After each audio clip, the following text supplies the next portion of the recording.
بسم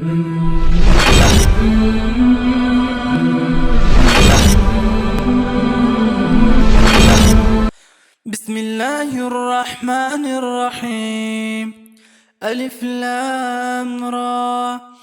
كتاب أحكمت آياته ثم فصلت من لدن حكيم خبير.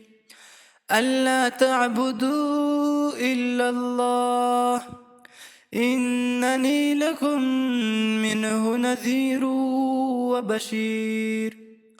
وأن استغفروا ربكم ثم توبوا إليه يمتعكم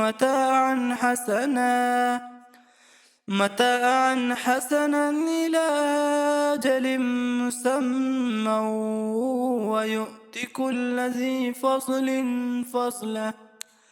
وإن تولوا فإني أخاف عليكم عذاب يوم كبير. إلى الله مرجعكم وهو على كل شيء قدير. ألا إنهم يثنون صدورهم ليستخفوا منه ألا حين يستغشون ثيابهم ويعلم ما يسرون وما يعلنون إنه عليم بذات الصدور. وما من دابة في الأرض إلا على الله رزقها ويعلم مستقرها ومستودعها كل في كتاب مبين. وهو الذي خلق السماوات والأرض في 6 أيام وكان عرشه على الماء ليبلوكم أيكم أحسن عملا. ولئن قلت إنكم مبعوثون من بعد الموت ليقولن الذين كفروا إن هذا إلا سحر مبين.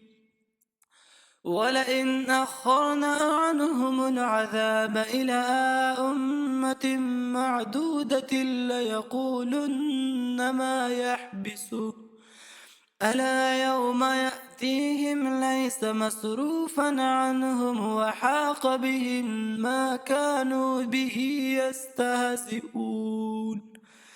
ولئن أذقنا الإنسان منا رحمة ثم نزعناها منه إنه ليئوس كفور.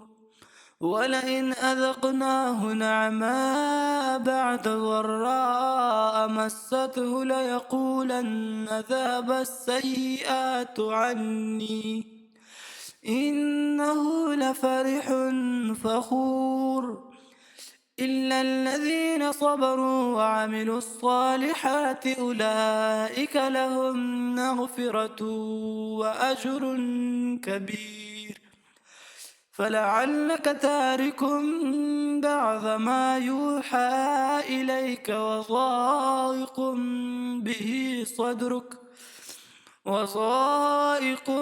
به صدرك أن يقولوا لولا أنزل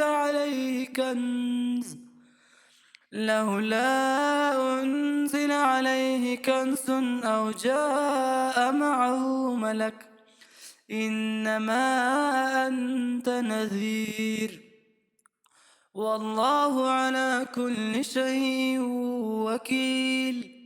أم يقولون افتراه قل فأتوا ب10 سور مثله مفتريات وادعوا من استطعتم من دون الله إن كنتم صادقين. صدق الله العلي العظيم.